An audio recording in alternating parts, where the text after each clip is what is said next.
brief opening statement, and then over the room of questions. Obviously disappointed losing 2 home games this week.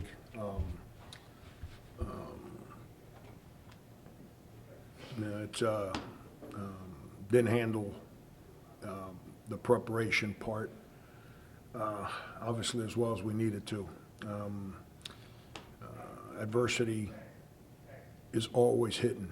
Sometimes we create the adversity, and sometimes adversity falls on our lap. Regardless, you got to stand up and own it, and figure out a way to manage it, to make a positive out of the whole environment. Where I'm disappointed in the last 2 games is we've reverted back to the habits that made us a yuck team back in November. Not rebounding, selfish on offense,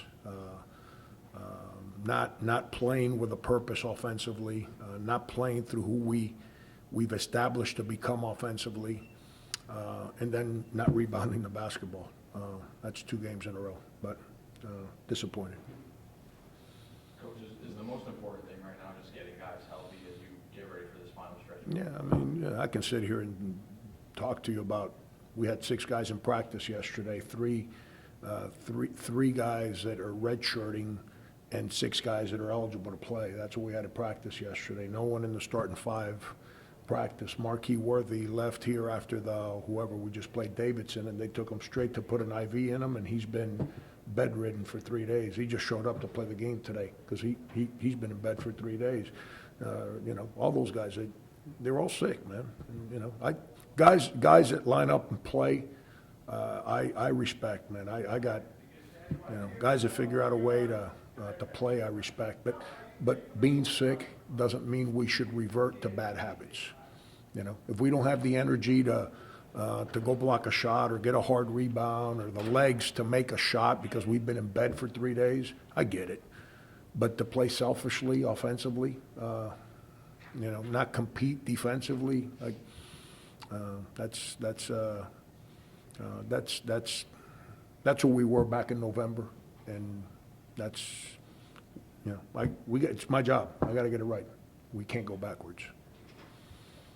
Coach, Tariq Foster getting his first collegiate start, career high in minutes and points.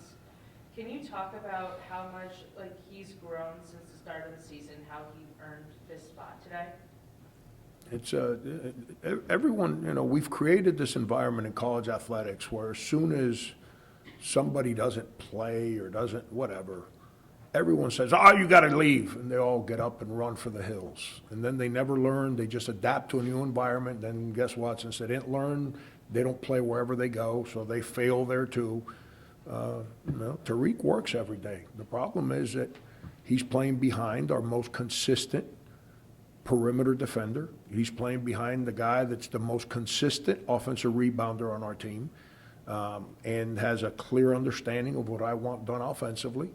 And, it's hard to get in the game when that's the guy you back up.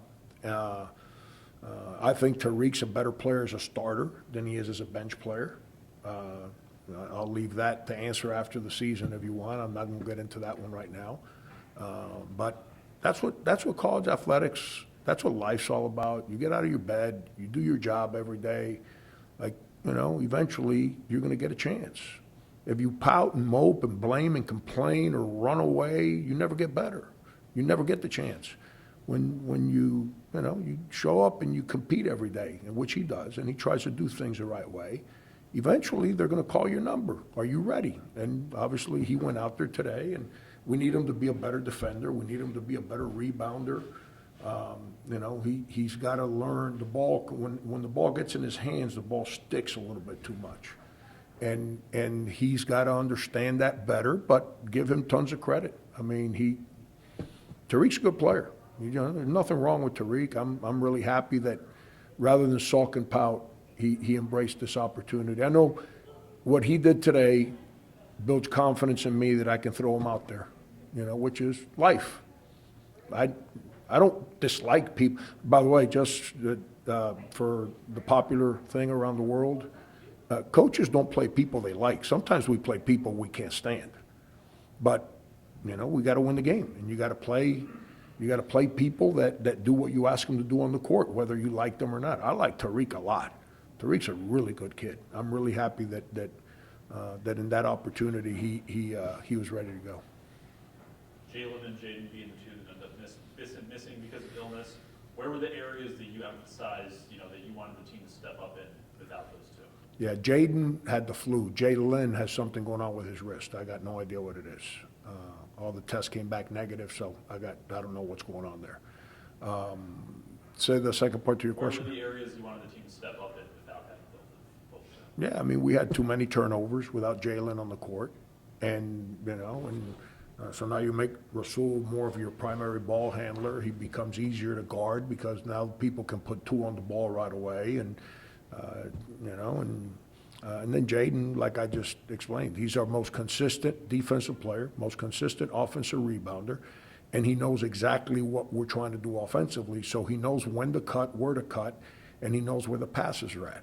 You know, and that's not having that on the court, you know, two guys that play a lot of minutes, impacts our team. But with that said, not trying to get offensive rebounds, just standing there looking at the ball, not defending, holding the ball on offense, playing selfishly like that hero basketball doesn't work, man. It don't work when you got NBA guys on your team, and it definitely don't work when you got guys that are trying to figure out how to be successful college players. You mentioned those bad habits, showing back up today that you didn't want to see. What's going to be the key moving forward to kind of getting rid of those bad habits and getting back on track here down the stretch? I mean, if you're a player and you need a coach to explain to you that we went through that, we didn't run away from it, we owned it, we grew from it, we became the best rebounding team in the A-10. I think we led the A-10 in points in the paint, and all of a sudden for the last two games, all we do is hold the ball on offense, nobody moves, there's no presence. I think we had one offensive rebound last game, or two. There was two offensive rebounds in the first half, one of which was a team rebound. That means somebody on their team hit the ball out of bounds. And today we had one at halftime. That's not who we've worked to become. And part of the reason we don't get offensive rebound, because guys are holding the ball, doing their own thing, rather than passing the ball to the open man, cutting, screening, moving. We gotta embrace it. You know, we've been defending pretty good. Last game we were bad. Today meh. You know, but offensively we've been bad. And being sick got nothing to do with being selfish. I know you've answered this question many times this year, but layups again, I think you guys are 9 for 24 tonight. It's ridiculous. Is it a mental thing that they need to get over? I can't answer that for you, man. I couldn't make a layup, and my life survived when I tried to play, but I was going to put a foul on you. I wasn't just burping balls up there and missing. It's you know, we haven't shot free throws in 2 games in a row. For a team that leads the A-10 in free throws, we haven't shot any free throws 2 games in a row. We're not making layups, and we're not rebounding the ball on offense. And we're not a very good three-point shooting team. You know, you can't be below average at everything and expect to win games. You know, and you know, when Rasul has games where he makes 7 threes and everything he burps up there goes in the basket, it hides a lot of the warts. You know, but you know, makeup only works for a couple hours at night. Makeup don't work when you get out of bed in the morning. And you know, makeup only works when the lights are on. Makeup doesn't work when the lights are off. And you know, and we have to figure out a way to reconnect what the lessons we learned. There's nothing worse than when you learn lessons and you figure out, okay, so this is how you succeed. You take it for granted and you decide to go backwards. There's nothing worse than that. And as a coach, it's my job to tell the players, and it's my job to show them, and it's their job to embrace it. If they don't embrace it, they won't play. Any final question? Coach, tough road battle now on Wednesday down at VCU. What are some key things to take away from these past 2 losses, as well as getting players healthy? Yeah, they're all hard. This team we just beat beat VCU a couple weeks ago. They're all hard. It's league basketball. We gotta figure out a way to recenter ourselves so we can play and compete with what the season has taught us, and then have a plan in place, which is our job as coaches, as to how to attack offensively to have a chance to win. Now, to your question earlier about getting healthy, it's hard to put a plan in place for a game when people are not in practice. So, we need to figure out a way to